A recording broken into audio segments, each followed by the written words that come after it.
Rahayu itu kesejahteraan, kebaikan, kemuliaan, keagungan, semua. Dan masing-masing jiwa itu pasti punya leluhur yang hebat di kurun kala beradanya leluhur kita itu. Sumar itu kan unsur daripada dewa, unsur malaikat itu, nggak pernah berkhianat. Samina wa ato kan Sumayanya itu. Gareng sama Petruk itu satu aliran, itu terdiri daripada DNA-nya Buto, tau nggak Buto ya? Kalau di Jawa itu Buto itu raksasa. Jadi punya kemampuan hebat. Kalau kita menggunakan ini hebat. Jadi kita itu mau butuh apa udah ada pelayan ini. Tinggal kita aktifkan saja. Kita ajak komunikasi. Cara komunikasinya ada. Kalau saya menggunakan sadar jiwa, kita bercermin, kita dialog. Nanti kalau dia bersosok dalam cermin jangan takut, biasanya malah takut itu. Padahal kita aja ngobrol. Karena kita beradu-adu gitu kelamaan. Tapi kalau kita pantulan cermin itu lebih cepat.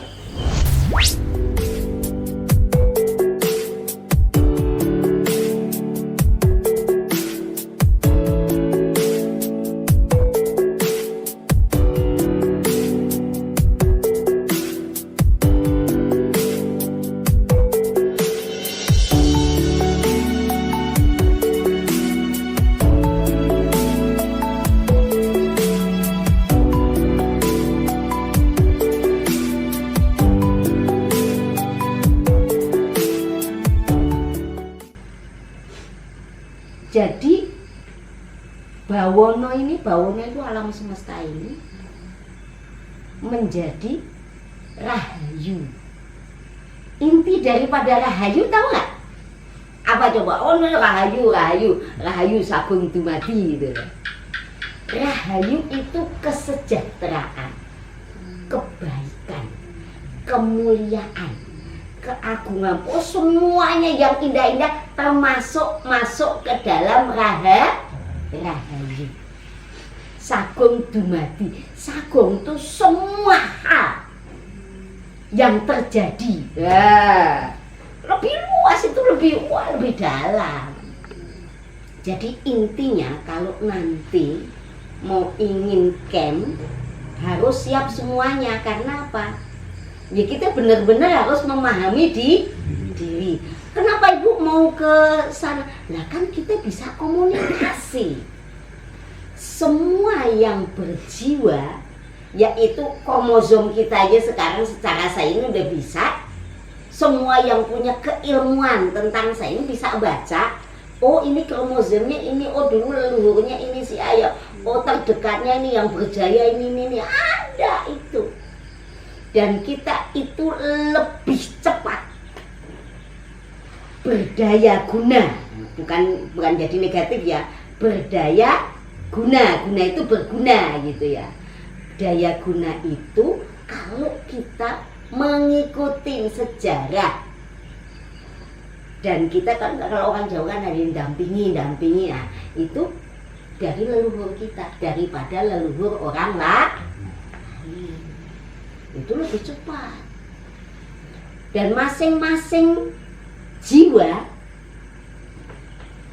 itu pasti punya leluhur yang hebat di kurun kala beradanya leluhur kita itu. Pasti kita ambil aja itu. Nanti untuk apa? Untuk bisa sejiwa sama kita. Jadi kita itu sudah ada yang bimbing, lu salah itu. Dan gak akan nyiksa kita. Apa itu namanya kodam? Bukan. Disebutnya apa? Kepekaan. Supaya peka, bahasanya yang sederhana apa ya? Kalau itu jadi kita itu mudah menangkap firasat, ilham, intuisi itu kalau melalui DNA leluhur kita. Jadi kalau orang tua kita, bapak kita yang sekarang yang hebat, ya udah aja kita ibaratnya melihat bagaimana beliau bersikap hari-hari, ibadahnya gimana, ininya gimana, ini kalian pahami aja, difahami. Nanti kan yang ngomong beliau juga akan ngomong kita, gitu. Karena masing-masing punya pemomong, Kakang Kawat di hari-hari, Gede Pusat, itu kan fasilitas Allah yang diberikan kepada masing-masing jiwa. Semuanya punya pemomong itu. Karena beliau sudah berhasil mengamankan kita ketika di alam rahim. Setelah lahir kita lupa sama dia, nggak pernah kita opening. Boro-boro disebut, diajak ngobrol kagak gitu. Dan mereka itu luar biasa, nggak pernah khianat dengan tugasnya. Tugasnya untuk melayani si pancen ini. Kita ini yang berjasad ini, yang berkeseng ini, gitu. Untuk melayani ya kita nggak pernah pakai punya pelayan. Padahal pelayan itu hebat itu. Ibaratnya kalau di pewayangan Sunda kan Semar, Gareng, Petruk, Bagong itu ya. Nah itu di Jawa juga iya itu. Semar itu kan unsur daripada dewa, unsur malaikat itu, nggak pernah berkhianat. Samina wa ato kan lumayan itu. Gareng sama Petruk itu satu aliran, itu terdiri daripada DNA-nya Buto, tau nggak Buto ya? Kalau di Jawa itu Buto itu raksasa. Jadi punya kemampuan hebat. Kalau kita menggunakan ini hebat, itu luar biasa. Terus Adi Aryani itu cakep. Itu ibaratnya Arjuna, lanang jagat gitu kan. Itu melayani kita. Jadi kita itu mau butuh apa, udah ada pelayan ini.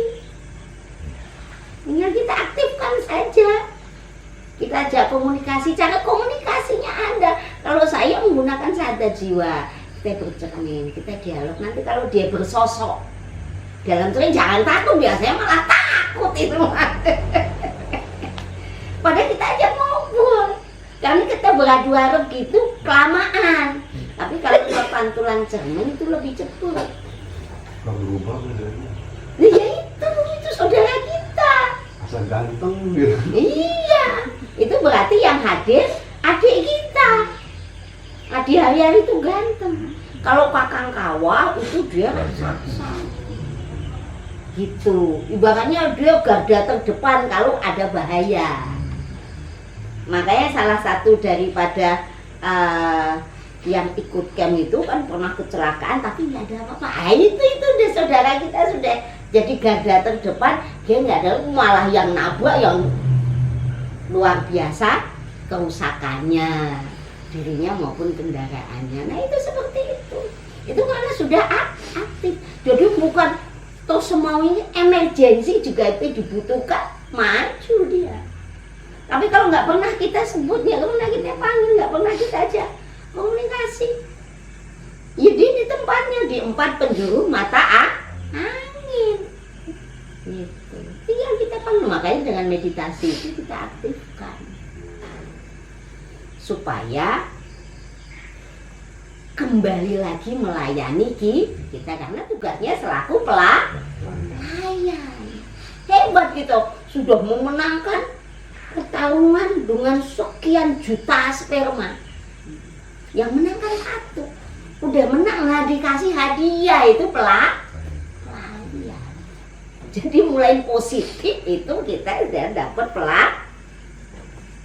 Jadi kita nggak akan merasakan, coba di rahim merasakan kekurangan nggak ada, nyaman dalam pertapaan, nyaman. Nggak ada yang kurus keluar gue. Nggak ada. Itu karena loh, kalau misalnya yang berpenyakit itu salah orang tua kita, atau mungkin memang kita ada karma pala dari leluhur kita, jadi menyelesaikan akhirnya ada cacatnya, ada dan lain-lain. Jadi unsur cacat dari kelahiran itu ada 2 faktor. Faktor karma pala dari leluhur kita di situ. Karena kesalahan kita konsumsi yang nggak jelas, ibarat gaya hidup yang tidak sehat. Jadi bisa dari si orang tua, terutama ibunya, mestinya bagus gantung karena gaya hidup nggak jelas, dia merokok, dia narkoba, dia lain-lain. Terus anak diajak berantem, diajak ini kan otomatis cacat. Itu jadi cacatnya karena proses orang tuanya.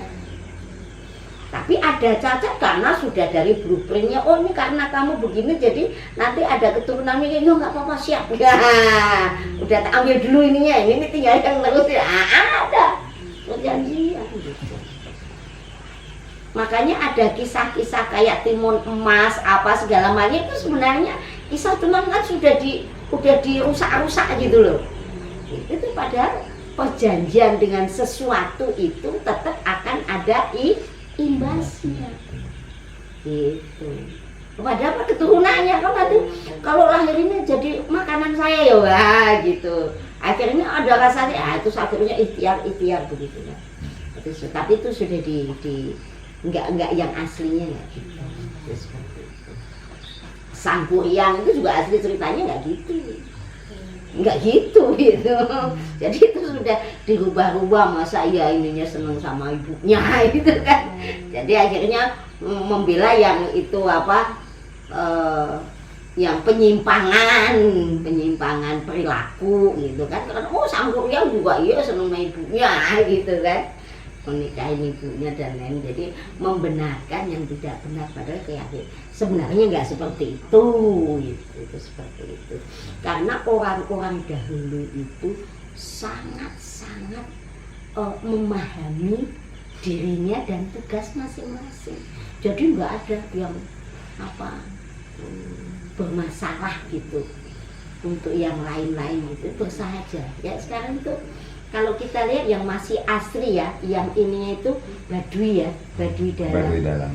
Itu kan apa ada di situ pertempuran, nggak ada. Penyakit apa ada yang nyerang dia? Waktu pandemi kena nggak dia? Nggak ada. Karena dia sangat menghargai, mengerti tugasnya, menghargai kehidupan dengan kesadaran. Ya kita ini yang nggak pada sadar aja.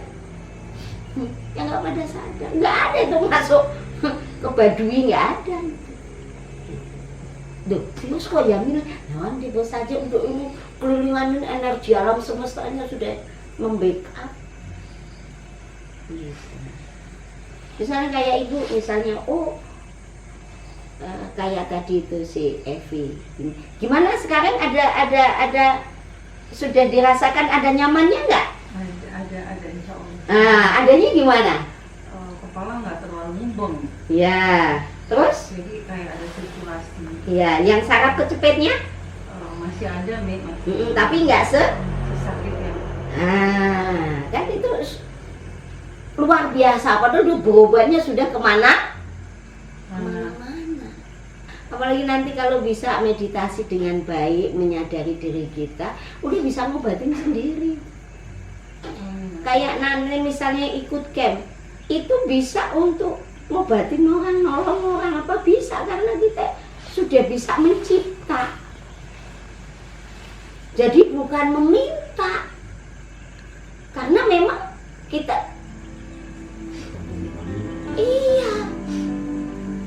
kita itu bagian daripada kehendak bebas penguasa alam semesta, karena kita sendiri bagian daripada